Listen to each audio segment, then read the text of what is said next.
묵상기도 하심으로 새벽 예배를 시작하겠습니다. 하나님 은혜와 사랑에 감사합니다. 오늘도 우리에게 새날을 허락하시고 예배케 하신 은혜에 감사합니다. 오늘 이 하루도 주님만 높이고 경배하는 하루가 되게 하시고 주와 동행하는 하루가 되도록 인도하여 주옵소서. 우리를 구름기둥과 불기둥으로 인도하시며 또 만나와 맥주라기로 공급하시는 주님의 세밀한 손길을 누리게 하여 주옵소서. 오늘도 모든 염려와 걱정은 주께 맡겨드리게 하시고 주님이 우리를 위해서 일하심을 누리며 살아가는 하루가 되도록 인도하여 주옵소서. 예수님의 이름으로 기도합니다. 아멘. 찬송 435장 드리겠습니다. 나의 영원하신 기업 생명보다 귀하다. 나의 갈 길 다가도록 나와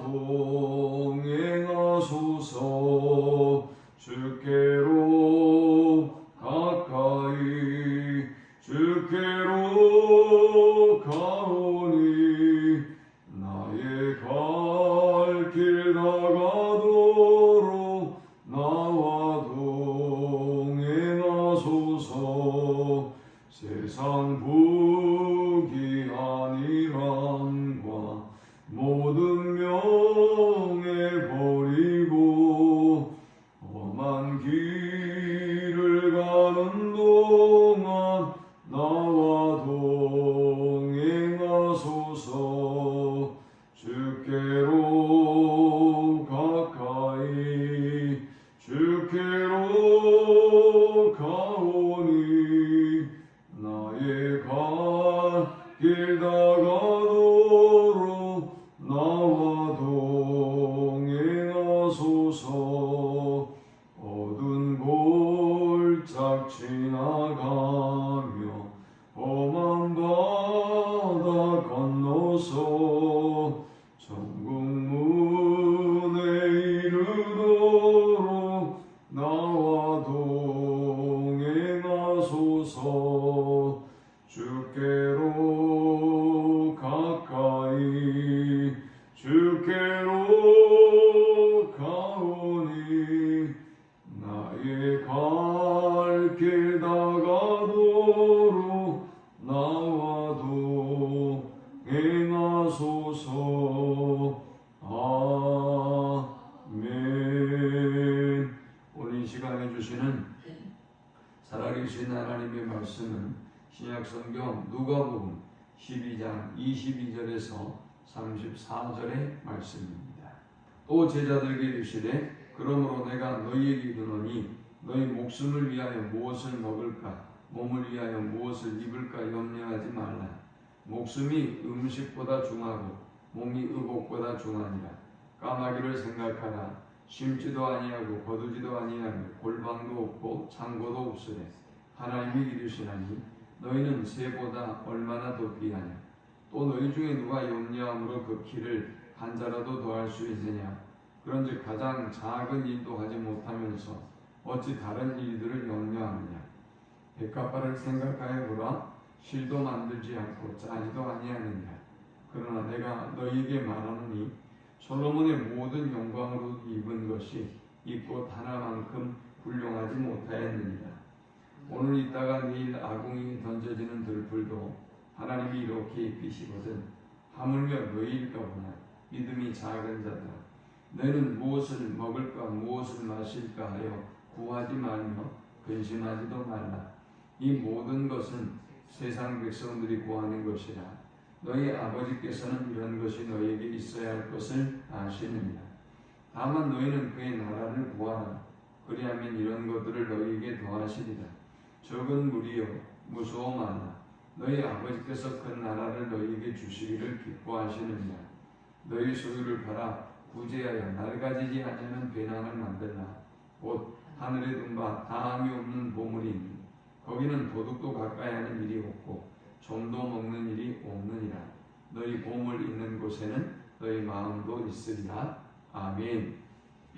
한 사람이 예수님께 찾아와서 형과 유산을 제대로 분배할 수 있도록 도와주십시오 라고 요청을 하지만 예수님은 그의 요구를 들어주지 않았습니다. 내가 재판장이나 내가 너희의 물건을 나누는 자가 아니다 라고 말씀하셨습니다. 그리고 한 비유를 말씀해 주셨습니다.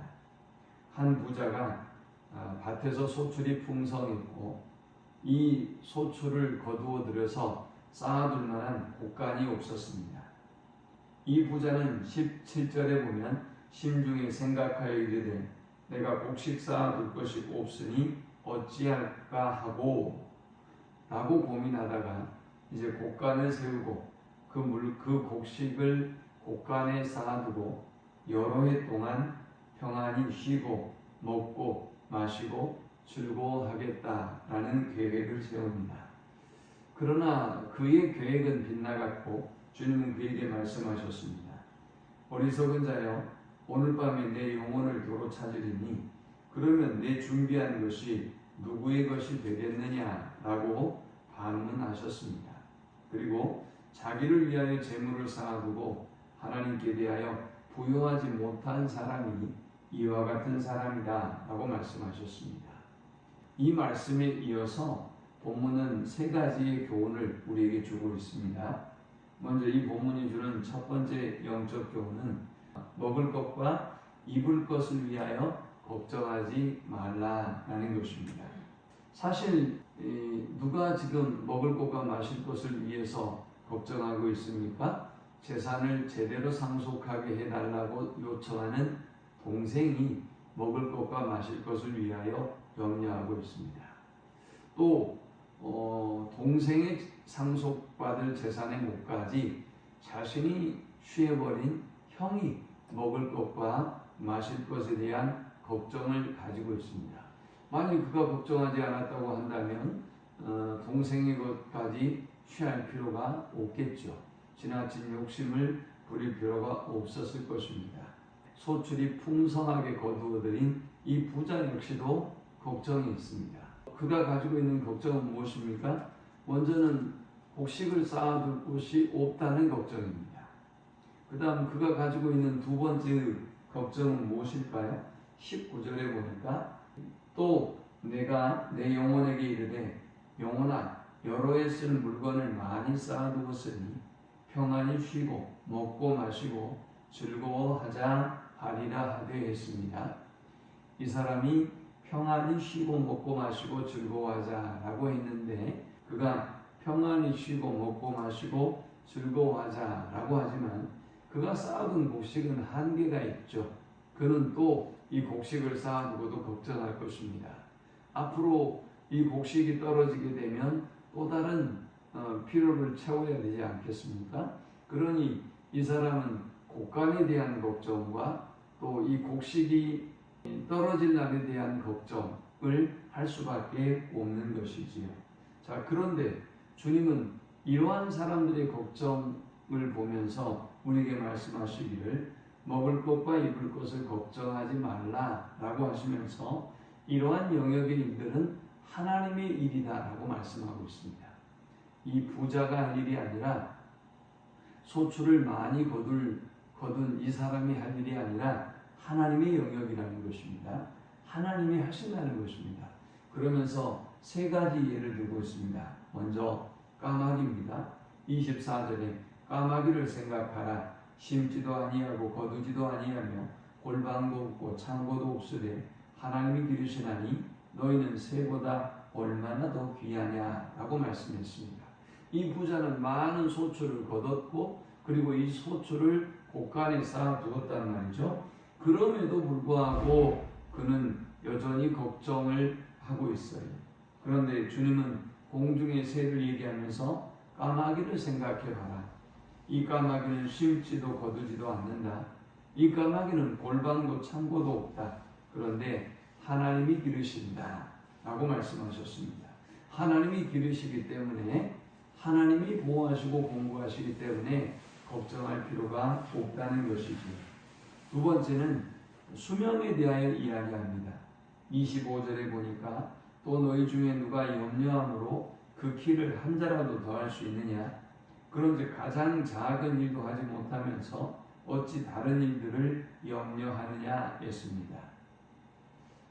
여기 한자라고 하는 그 규격의 크기는 50cm를 의미합니다. 사람이 아무리 노력해도 키가 한자라도 더할 수가 없고, 여기 키는 사람의 실제의 키를 의미하기도 하고, 또 다른 의미로는 인간의 수명을 이야기하기도 합니다. 사람이 아무리 노력해도 키가 한자가 더할 수가 없고, 그 다음 사람이 아무리 염려하고 노력한다가 할지라도 그 수명을 조금이라도 더할 수 없는 존재가 바로 인간이라는 것이죠. 이것은 하나님의 영역이고 하나님의 일이라는 것입니다. 그 다음 세 번째로 백합화를 예를 들고 있습니다. 27절에 보니까 백합화를 생각하여 보라.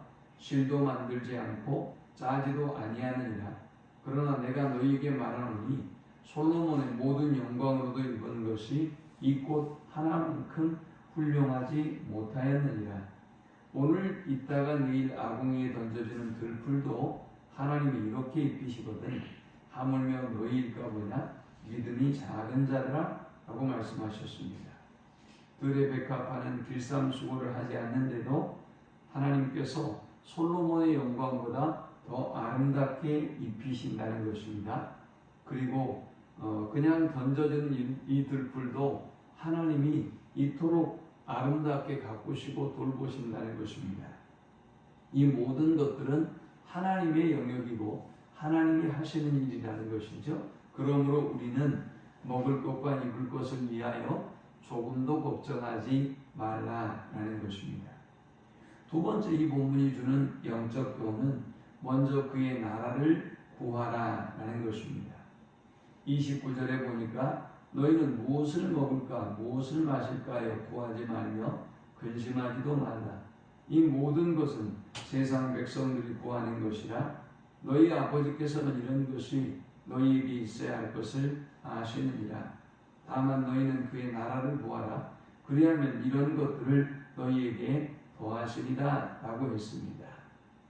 자, 이 말씀을 하신 이유가 있죠. 그 풍년을 거둔 농부를 생각해 보면 이 사람은 소출을 풍요롭게 거두고 난 다음에 곡간이 없어서 걱정했어요. 그래서 그 이전에 곡간을 헐고 곡간을 짓고 그곳에 곡식을 쌓아두려고 했습니다. 그런데 하나님은 말씀하시기를 너희가 구해야 할 나라는 너희의 나라가 아니다. 너희는 먼저 그의 나라를 구해라 라고 말씀하셨습니다. 먼저 그의 나라를 구하라고 하는 게 뭡니까? 하나님의 주권과 통치 아래 거하라는 것입니다.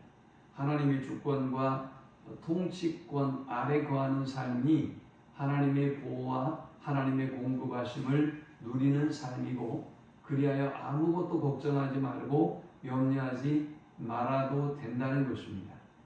요즘 대선 후보들이 국민 기본소득을 이야기하고 있습니다.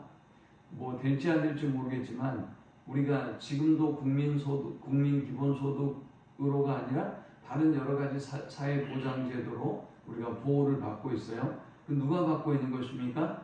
대한민국 국민이 받고 있는 것입니다. 그 말은 대한민국이라고 하는 주권과 통치가 미치는 영역 아래 거하는 사람들이 바로 이러한 복지적인 수혜를, 국가적인 수혜를 받을 수 있다는 것이죠. 하나님이 동일하게 우리에게 말씀하고 있어요.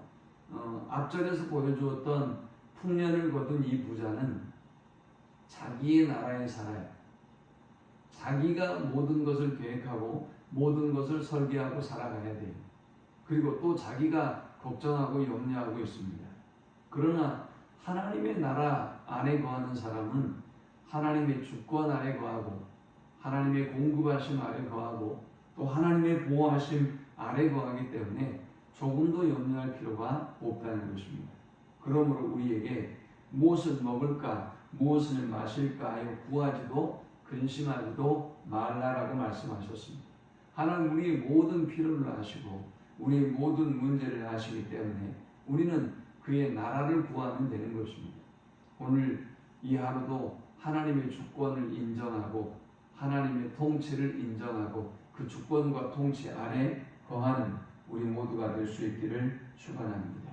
마지막 세 번째 이 본문이 주는 영적 교훈은 보물을 하늘에 쌓아두라 라는 것입니다. 자, 이전에 곡식을 풍성하게 거뒀던 이 사람은 보물을 땅에 쌓아두었죠.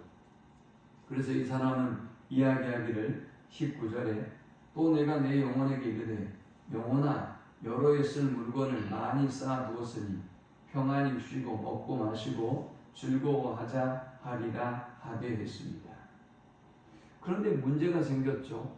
이렇게 지혜롭고 장기적인 계획을 세울 줄 알고 준비하는 이 사람을 향해서 주님은 말씀하셨습니다.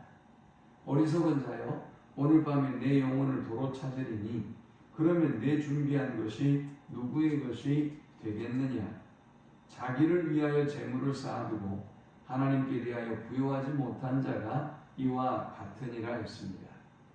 자기 인생을 위해서 계획을 잘 세워둔 이 사람에게 주님은 오히려 어리석다고 말씀했습니다. 이 사람은 하나님의 주권과 통치 아래 거하는 것이 아니라 자기의 주권과 자기 통치 아래 거하는 사람이에요. 그래서 고아처럼 자기가 모든 것을 계획하고 설계해야만 합니다. 그러니 얼마나 늘 불안하고 염려가 되는 것입니까? 소유를 지켜내는 것도 염려고요. 또 쌓아둔 곡식이 끝나고 난 이후도 염려입니다. 그의 삶은 모두 다 염려예요. 그런데 주님은 말씀하셨어요. 동록이 해하고 조미 먹고 하는 것도 걱정과 염려죠. 그런데 주님은 그 영혼에게 말씀하셨습니다. 어리석은 자여, 내가 너의 영혼을 오늘 밤 취할 것이다. 그러면 너를 위하여 예비한 모든 것이 누구의 것이 되겠느냐. 사실 이 어리석은 이 부자는 자신이 모든 걸 계획하고 준비하고 쌓아둔다고 할지라도 하나님이 자신의 생명을 취하시면 이 모든 것이 아무것도 아니라는 것을 그는 까마득히 잊고 있었던 것입니다. 아니, 그것은 너무나 당연한 일이라고 생각했어요. 자기가 생명을 누리고 자연히 계속해서 살아가는 것이 너무나 당연하고 자연스러운 일이라고 생각하고 있었던 것이지요. 그리고 주님은 말씀하셨습니다. 이런 사람들은 재물을 땅에 쌓아둔 자기를 위하여 재물을 쌓아두고 하나님께 대하여 부요하지 못한 사람이 바로 이런 사람이다라고 말씀했어요. 자기를 위하여 아무리 준비해도 하나님이 생명을 취하여 버리면 아무것도 아닌데 어리석은 사람들이 하나님께 대하여는 재물을 쌓아두지 않고 하나님께 대하여는 부요하게 살아가지 아니하고 어리석게 자기를 위하여 재물을 쌓더라는 것이죠. 그런 그들에게 주님은 33절에 말씀했습니다. 너희 소유를 팔아 구제하여 낡아지지 아니하는 배낭을 만들라. 곧 하늘에 둔 바 다함이 없는 보물이니 거기는 도둑도 가까이 하는 일이 없고 좀도 먹는 일이 없느니라 라고 했습니다. 우리의 보물을 하늘에 쌓아두라는 것입니다. 그것은 좀도 없고 도둑도 없기 때문이라는 것입니다. 자, 그렇다면 우리가 어떻게 우리의 보물을 하늘에 쌓아둘 수가 있는 것입니까? 구제하여 소유를 팔아 구제하여 그랬습니다. 이 말은 우리가 하나님의 주권과 통치 아래 거하는 하나님의 백성이라고 한다면 우리가 그의 나라를 위하여 살아가야 한다는 것이죠. 그의 나라 안에 거하는 그의 백성들, 힘들고 어려운 백성들과 고통을 함께 나누고 그들을 돕는 삶을 살아야 한다는 것이죠. 그것이 하나님의 백성으로서의 삶이라는 것입니다. 그러면서 너희 보물이 있는 곳에는 너희 마음도 있으리라 했습니다. 사실 우리가 가장 많이 재정을 투자하는 곳, 또 물질을 투자하는 곳, 그곳에 우리의 가치가 있어요. 우리가 그곳을 가장 소중히 여기고 우리가 가장 귀하게 여겨요. 그래서 주님은 헛된 것에 우리의 보물을 쌓아두지 말고 저 하늘나라에 우리의 보물을 쌓아두라 라고 말씀합니다. 오늘도 하나님의 주권과 통치를 온전히 인정하고 하나님의 날개 그늘에 거하고 하나님의 공급하심을 누리며 살아가는 우리 모두가 되시기를 축원합니다. 썩어지는 이 땅에 소망을 두지 말고 하늘나라에 소망을 두는 우리 모두가 되시기를 축원합니다. 하나님 감사합니다. 귀한 말씀을 통하여 은혜 받고 깨닫습니다. 우리의 힘으로는 우리의 길을, 우리의 수명을 한 자라도 더할 수 없음을 알게 하시고 저 영원한 하나님의 나라의 소망을 두고 하나님의 나라를 위하여 살아가는 저들이 되게 하여 주옵소서. 먹을 것과 마실 것과 입을 것을 우리가 준비하고 우리가 예비하며 걱정하는 것이 아니라 하나님이 먹이시고 입히시고 하나님이 공급하심을 누리는 저들이 되게 해 주옵소서. 예수님의 이름으로 기도합니다. 아멘. 지금은 우리 주 예수 그리스도의 크신 은혜와 성부 하나님의 그 크신 사랑과 성령의 인도 교통 충만케 하심이 먼저 그의 나라와 그의 의를 구하는 삶을 살기를 소망하며 성전을 떠나는 모든 주의 백성들의 머리 위에 이제로부터 영원토록 함께 있을지어다. 아멘.